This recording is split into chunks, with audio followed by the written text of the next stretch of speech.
ದೇವಲ ಗಾಣಗಾಪುರ ಹಾಗೂ ಸಂಗಮ ಕ್ಷೇತ್ರ ಅಭಿವೃದ್ಧಿಗೆ ಜಿಲ್ಲಾಧಿಕಾರಿ ಇಕ್ರಾಮ್ ಶರೀಫ್ ನೇತೃತ್ವದಲ್ಲಿ ಮಹತ್ವದ ಸಭೆ.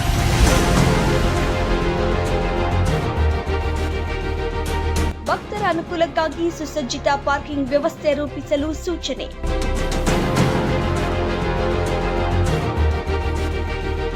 ಶುದ್ಧ ಕುಡಿಯುವ ನೀರು, ಉಚಿತ ದರ್ಶನ, ಕ್ಯೂ ಹಾಗೂ ಶೌಚಾಲಯ ನಿರ್ಮಾಣಕ್ಕೆ ಆದ್ಯತೆ.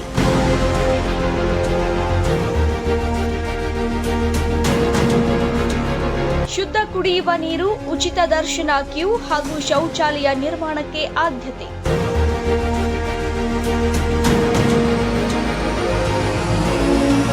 ಶ್ರೀ ದತ್ತಾತ್ರೇಯ ದೇವಸ್ಥಾನ ಹಾಗೂ ಭೀಮಾ ಅಮರಜ ಸಂಗಮ ಕ್ಷೇತ್ರಕ್ಕೆ ಜಿಲ್ಲಾಧಿಕಾರಿ ಭೇಟಿ.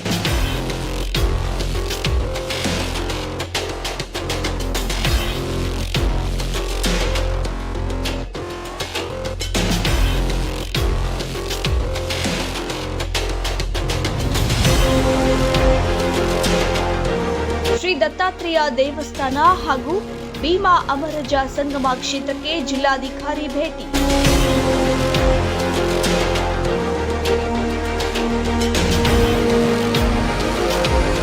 ಸಂಗಮ ಪ್ರದೇಶದ ನದಿ ಮಾಲಿನ್ಯದ ಬಗ್ಗೆ ಅಸಮಾಧಾನ ವ್ಯಕ್ತಪಡಿಸಿದ ಜಿಲ್ಲಾಧಿಕಾರಿ.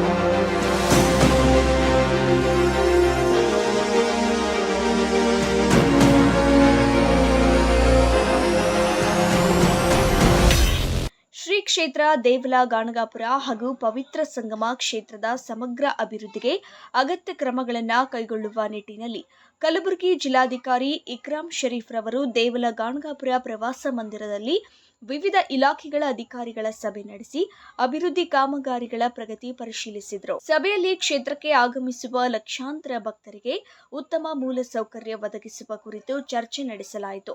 ಸುಸಜ್ಜಿತ ಪಾರ್ಕಿಂಗ್ ವ್ಯವಸ್ಥೆ, ಶುದ್ಧ ಕುಡಿಯುವ ನೀರಿನ ಸೌಲಭ್ಯ, ಉಚಿತ ದರ್ಶನಕ್ಕೂ ಕ್ಯೂ ವ್ಯವಸ್ಥೆ, ಸ್ವಚ್ಛ ಶೌಚಾಲಯ ನಿರ್ಮಾಣ ಹಾಗೂ ಮಹಾಪ್ರಸಾದ ವಿತರಣಾ ವ್ಯವಸ್ಥೆಯನ್ನು ಮತ್ತಷ್ಟು ಸುಧಾರಿಸುವ ಬಗ್ಗೆ ಅಧಿಕಾರಿಗಳಿಗೆ ಸೂಚನೆ ನೀಡಲಾಯಿತು. ಈ ಮೊದಲು ಜಿಲ್ಲಾಧಿಕಾರಿಗಳು ಶ್ರೀ ದತ್ತಾತ್ರೇಯ ಸ್ವಾಮಿ ದೇವಸ್ಥಾನ ಹಾಗೂ ಭೀಮಾ ಅಮರಜ ಸಂಗಮ ಕ್ಷೇತ್ರಕ್ಕೆ ಭೇಟಿ ನೀಡಿ ಸ್ಥಳ ಪರಿಶೀಲನೆ ನಡೆಸಿದರು. ಸಂಗಮ ಪ್ರದೇಶದಲ್ಲಿ ನದಿ ಮಾಲಿನ್ಯ ಹೆಚ್ಚುತ್ತಿರುವ ಬಗ್ಗೆ ಅಸಮಾಧಾನ ವ್ಯಕ್ತಪಡಿಸಿದ ಅವರು, ಆಧುನಿಕ ಯಂತ್ರೋಪಕರಣಗಳ ಮೂಲಕ ನದಿ ಸ್ವಚ್ಛತಾ ಕಾರ್ಯವನ್ನು ತ್ವರಿತವಾಗಿ ಕೈಗೊಳ್ಳುವಂತೆ ದೇವಸ್ಥಾನ ಆಡಳಿತ ಮಂಡಳಿ ಹಾಗೂ ಸಂಬಂಧಿತ ಅಧಿಕಾರಿಗಳಿಗೆ ನಿರ್ದೇಶನ ನೀಡಿದರು. ನದಿಯಲ್ಲಿ ಸ್ನಾನ ಮಾಡಿದ ಬಳಿಕ ಬಟ್ಟೆಗಳನ್ನು ಬಿಟ್ಟು ಹೋಗುವ ಪ್ರವೃತ್ತಿಗೆ ಕಡಿವಾಣ ಹಾಕಲು ಅಗತ್ಯ ಕ್ರಮಗಳನ್ನು ಜಾರಿಗೊಳಿಸುವಂತೆಯೂ ಸೂಚಿಸಿದರು. ಸಂಗಮ ಪ್ರದೇಶದಲ್ಲಿಯೂ ಶೌಚಾಲಯ, ಪಾರ್ಕಿಂಗ್ ಹಾಗೂ ಭಕ್ತರಿಗೆ ಅಗತ್ಯ ಮೂಲಸೌಕರ್ಯ ಕಲ್ಪಿಸಲು ಇಂಜಿನಿಯರಿಂಗ್ ಇಲಾಖೆಗೆ ಸಮಗ್ರ ಯೋಜನೆ ಸಿದ್ಧಪಡಿಸುವಂತೆ ತಿಳಿಸಿದರು.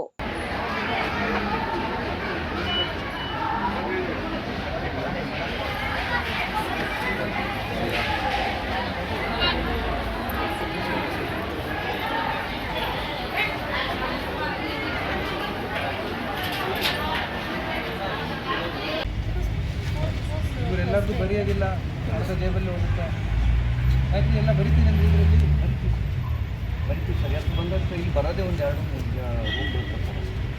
ಈ ಸಂಡೇ ಇತ್ತು ಅಂತಂದ್ರೆ ಜಾಸ್ತಿ, ಹುಣ್ಣಿಮೆ ಸ್ವಲ್ಪ ಜಾಸ್ತಿ. ಮತ್ತು ಪೊಲೀಸ್ ಡಿಪಾರ್ಟ್ಮೆಂಟಿಗೆ 2 ಹಾಲು ಅವರಿಗೆ ಪಾರಾಯಣನೂ ಮಾಡ್ತಾರೆ. ಅಂಥವ್ರಿಗೆಲ್ಲ ನಾವು ಇಲ್ಲಿ ಇನ್ನೊಂದು ವಿಶೇಷ ಏನಿದೆ ಅಂದರೆ, ಬಂದಂಥ ಯಾತ್ರಿಕರಿಗೆ ಸ್ವಲ್ಪ ಊಟದ ವ್ಯವಸ್ಥೆ ಇಲ್ಲ ಅಂತ ತಿಳ್ಕೊಂಡು ಕೆಲವೊಂದು ಇಲ್ಲಿ ಅರ್ಚಕರು ಕೆಲವೊಂದು ಮನೆಗಳು ಮಾಡಿರ್ತಾರೆ ಸರ್. ಅಲ್ಲೇ ಊಟದ ವ್ಯವಸ್ಥೆ ಮಾಡಿರ್ತಾರೆ, ಅವ್ರಿಗೆ ಹೋಮ್ ವ್ಯವಸ್ಥೆ ಮಾಡಿರ್ತಾರೆ. ಫ್ಲಡ್ ಬಂದಾಗ ಆ ಥರ ಇದೆ ಮೇಡಮ್ ಸರ್. ಕಾಳಜಿ ಮಾಡಿದ್ರು ಆಯ್ತು.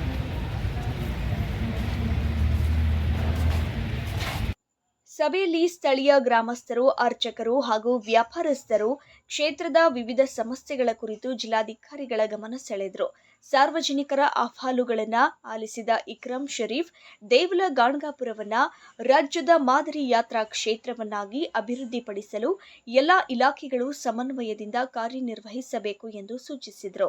ಪ್ರಾರ್ಥನೆ ಮಾಡಿಕೊಳ್ಳುವಂಥದ್ದು ಒಂದಿತ್ತು. ಅದರ ಜೊತೆಗೆ ಇಲ್ಲಿ ಈಗಾಗಲೇ ಸಾಕಷ್ಟು ಯೋಜನೆಗಳು ಕಾರ್ಯರೂಪಕ್ಕೆ ಬಂದಿದ್ದಾವೆ. ಆಮೇಲೆ ಎಲ್ಲ ಹೊಸ ಯೋಜನೆಗಳನ್ನ ಎಲ್ಲ ಈಗ ಅದರ ರೂಪುರೇಷೆಗಳನ್ನ ಸಿದ್ಧಪಡಿಸ್ಕೊಂಡಿದ್ದಾರೆ. ಸೊ ನನ್ನ ಮೊದಲನೇ ಒಂದು ಸಭೆಯಲ್ಲಿ ಸದ್ಯಕ್ಕೆ ಏನೇನಾಗಿದೆ, ಮುಂದೆ ಏನೇನು ಆಗ್ತಾ ಇದೆ, ಆಮೇಲೆ ಇನ್ನ ಹೆಚ್ಚೇನು ಮಾಡಬೇಕು ಅನ್ನುವಂಥದ್ದು ಒಂದು ಪ್ರಗತಿ ಪರಿಶೀಲನೆ ಇಟ್ಕೊಂಡಿದ್ದು. ಇದರಲ್ಲಿ ಎಲ್ಲ ನಮ್ಮ ತಹಸೀಲ್ದಾರ್ AC ಅವ್ರು ಬಂದಿದ್ರು, ತಹಸೀಲ್ದಾರ್ ಇದ್ರು, ಮೈನರ್ ಇರಿಗೇಷನ್ ಡಿಪಾರ್ಟ್ಮೆಂಟ್ ಅವರು ಇದ್ರು, ಆಮೇಲೆ ದೇವಸ್ಥಾನದ ವತಿಯಿಂದ EO ಅವ್ರು ಬಂದಿದ್ರು, ಎಕ್ಸಿಕ್ಯೂಟಿವ್ ಆಫೀಸರ್ ಪಂಚಾಯತ್ ರಾಜಿಂದನೂ ಬಂದಿದ್ರು. ಯಾಕಂದ್ರೆ ಇದರಲ್ಲಿ ಒಂದು 7-8 ಡಿಪಾರ್ಟ್ಮೆಂಟ್ಗಳು ಒಗ್ಗೂಡಿಸಿ ಎಲ್ಲರೂ ಸೇರಿ ಕೆಲಸ ಮಾಡುವಂಥದ್ದಿದೆ. ಯಾಕಂದ್ರೆ ಇದರಲ್ಲಿ ಅರ್ಬನ್ ಪ್ಲಾನಿಂಗ್ ಬರುತ್ತೆ, ರೂರಲ್ ಡೆವಲಪ್ಮೆಂಟ್ ಬರುತ್ತೆ, PWD ಅವ್ರದ್ದು ಬರ್ತದೆ, ಆಮೇಲೆ ಗ್ರಾಮೀಣ ರಸ್ತೆಗಳು ಬರುತ್ತೆ. ಸೊ ಎಲ್ಲ ಜೊತೆಗೂ ಚರ್ಚೆ ಮಾಡಿ ಏನೇನು ಕೆಲಸಗಳು ಆಗ್ತಾ ಇದಾವೆ, ಇದನ್ನ ಇನ್ನ ತ್ವರಿತಗತಿಯಲ್ಲಿ ಮಾಡಕ್ಕೆ ನಮ್ಮಿಂದ ಏನ್ ಸಹಕಾರ ಬೇಕು ಅಂತ ಕೇಳಿ ಎಲ್ಲಾ ವಿಚಾರಗಳನ್ನು ಕೂಲಂಕುಷವಾಗಿ ಪರಿಶೀಲನೆ ಮಾಡಿದ್ದೀವಿ. ಈಗ ನಾನು ಒಂದೊಂದು ಹೇಳ್ಬೇಕಂದ್ರೆ ಸರ್ ಕೇಳ್ರಿ, ಒಂದೊಂದು ಹೇಳ್ಬೇಕಂದ್ರೆ ಬ್ರಿಡ್ಜು, ಪಾರ್ಕಿಂಗು, ಸ್ವಚ್ಛತೆ, ಮತ್ತೆ ಸಂಗಮದ ಹತ್ರ ಏನೇನ್ ಆಗ್ಬೇಕು, ಮತ್ತೆ ಬೇರೆ ಬೇರೆ ಘಾಟ್ಗಳು ಏನಾಗ್ಬೇಕು, ಗರ್ಭಗುಡಿ ಹತ್ತಿರದಲ್ಲಿ ಏನ್ ಸಮಸ್ಯೆ ಇದೆ, ಎಲ್ಲವನ್ನೂ ಇವತ್ತು ಮೊದಲನೇ ಸಭೆ ಆಗಿದ್ದಿರೋದ್ರಿಂದ ಎಲ್ಲಾನು ನನ್ನ ಗಮನಕ್ಕೆ ತಂದಿದ್ದಾರೆ. ಆಮೇಲೆ ಒಳ್ಳೆ ಕೆಲಸಗಳು ಸಾಕಷ್ಟು ಈಗ ಕಾರ್ಯರೂಪದಲ್ಲಿದೆ, ಬೇರೆ ಬೇರೆ ಹಂತದಲ್ಲಿ.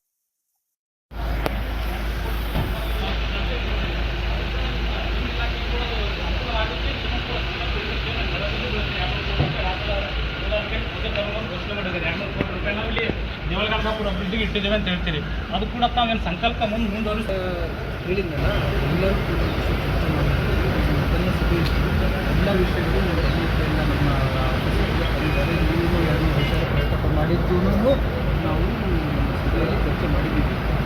ಆಮೇಲೆ ಈಗ PIMಗಳು ಅಂತ ಹೇಳಿ ಈಗ ವಿಷಯ ಕೊಡ್ತಾರೆ, ಅದರೊಟ್ಟಿಗೆ ಕೇಂದ್ರ ಸರ್ಕಾರವನ್ನು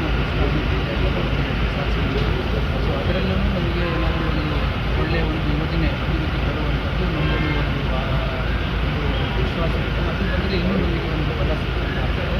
ಆಮೇಲೆ ಜೊತೆಗೆ ನಮ್ಮ ಇಲ್ಲಿ ವತಿಯಿಂದ ರಾಜ್ಯ ಸರ್ಕಾರದ ವತಿಯಿಂದ ಸಾಕಷ್ಟು ಕಾರ್ಯಕ್ರಮಗಳೆಲ್ಲ ನಡೀತಾ ಇದ್ದಾವೆ. ಸೊ ಅದನ್ನೆಲ್ಲ ಇನ್ನು ಯಾವ ರೀತಿಯಲ್ಲಿ ಒಳ್ಳೆ ರೀತಿಯಲ್ಲಿ ಮಾಡಬೇಕು ಅನ್ನುವಂಥದ್ದು ಎಲ್ಲ ಅಧಿಕಾರಿಗಳಿಗೆ ನಾನು ಸೂಚನೆಗಳನ್ನು ಕೊಟ್ಟಿದ್ದೇನೆ. ಇನ್ನು ಈಗ ಮುಂದೆ ಏನಿದೆ, ಈಗ ಅಲ್ಲಿ ಕೆಲವೊಂದು ಕಡೆ ಫೀಲ್ಡ್ ವಿಸಿಟ್ ಮಾಡ್ತೀನಿ, ಸ್ಪಾಟ್ ನೋಡಬೇಕಲ್ಲ, ಒಂದು ಚರ್ಚೆ ನಾವು ಮೇಜ್ ಮೇಲೆ ಕೂತ್ಕೊಂಡು ಮಾಡೋದು ಬಂದು ಆಮೇಲೆ ಸ್ಪಾಟಲ್ಲಿ ಹೋಗಿ ಆ್ಯಕ್ಚುಲಿ ಏನು ಇವಾಗ ಪರಿಸ್ಥಿತಿ ಇದೆ ಅಂತ ನೋಡೋದು ಬಂತು. ಈಗ 3:30 ಆಗಿರೋದ್ರಿಂದ ನಾನು 4-5 ಸ್ಪಾಟ್ಗಳಿಗೆ ಹೋದರೆ ಮತ್ತೆ ಕಾಲ ಕತ್ತಲಾಗಿಬಿಟ್ರೆ ಏನು ನೋಡೋಕ್ಕೆ ಬರಲ್ಲ. ಇಷ್ಟು ದೂರ ದಯವಿಟ್ಟು ಒಂದು ನಿಮಿಷ ಮುಗಿಸ್ಬಿಡ್ತೀನಿ. ಎಲ್ಲನೂ ಹೋಗಿ ಡೀಟೇಲಾಗಿ ನೋಡಬೇಕು. ಬ್ಯಾರೇಜ್ ಹತ್ರ ಹೋಗ್ತಾ ಇದ್ದೀವಿ, ಒಳ್ಳೆ ನೀರಿನ ಸಂಗ್ರಹಣೆ ಮಾಡ್ತಕ್ಕಂಥ ಕೆಲಸನೂ ಆಗ್ತಾ ಇದೆ. ಹೊಸ ಬ್ಯಾರೇಜ್ ಕಟ್ತಾ ಇದ್ದಾರೆ, ಅದರಲ್ಲಿ ಏನೋ ಸ್ವಲ್ಪ ಸಮಸ್ಯೆ ಕೂಡ ಅದನ್ನು ಚೆಕ್ ಮಾಡಿದ್ದೀನಿ. ಅದನ್ನು ಆಮೇಲೆ ಪೊಲೀಸ್ ಇಲಾಖೆ ಜೊತೆಗೂ ಸುಮಾರು 10-15 ನಿಮಿಷ ಮಾತಾಡಿ ಪಾರ್ಕಿಂಗನ್ನು ಯಾವ ರೀತಿ ಸುಧಾರಿಸಬೇಕು, ಅದರ ಜನ ಬರೋ ಹೋಗೋ ರೀತಿಯಲ್ಲಿ ವ್ಯವಸ್ಥಿತವಾಗಿ ವೈಜ್ಞಾನಿಕವಾಗಿ ಅದನ್ನು ಸಂಚಾರದ ನಿರ್ವಹಣೆ ಯಾವ ರೀತಿ ಮಾಡಬೇಕು ಎಲ್ಲವನ್ನು ಮಾಡಿದ್ದೀವಿ. ಎಲ್ಲ ಕಾಲದಲ್ಲಿ ಎಲ್ಲ ಈಗ ಇಂಪ್ರೂವ್ ಆಗ್ತಾ ಇದ್ದಾವೆ. ನನ್ನ ಪಾತ್ರ ಏನಿದೆ ಅಂತ ನಾನು ಅರಿತುಕೊಳ್ಳೋಕ್ಕೆ ಒಂದು ಇವತ್ತು ನಾನು ಬಂದಿರುವಂಥದ್ದು ಒಂದು ವಿಷಯ. ಸೊ ಅದನ್ನು ಇವತ್ತು ನನಗೆ ಭಾಳಷ್ಟು ಮಾಹಿತಿಯನ್ನು ಕೊಟ್ಟಿದ್ದಾರೆ. ಮುಂದೆ ಅದನ್ನು ನಾವೆಲ್ಲರ ಜೊತೆಗೆ ಸೇರಿ ಮಾಡುವ. ಇನ್ನು ಸ್ವಾಗತ ಮಾಡ್ತೀವಿ ಸರ್, ಪ್ರಥಮ ಮಾಡಿವಿ, ಅದಕ್ಕೇನಿಲ್ಲ.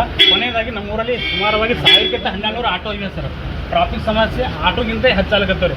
ಆ ಆಟೋದಿಂದ ಟ್ರಾಫಿಕ್ ಆಗತ್ತೆ, ಬಟ್ ಆಟೋ ಇಲ್ಲ ಮೇಡಮ್, ಸ್ಟ್ಯಾಂಡ್ ಇಲ್ಲ, ಏನೂ ಇಲ್ಲ.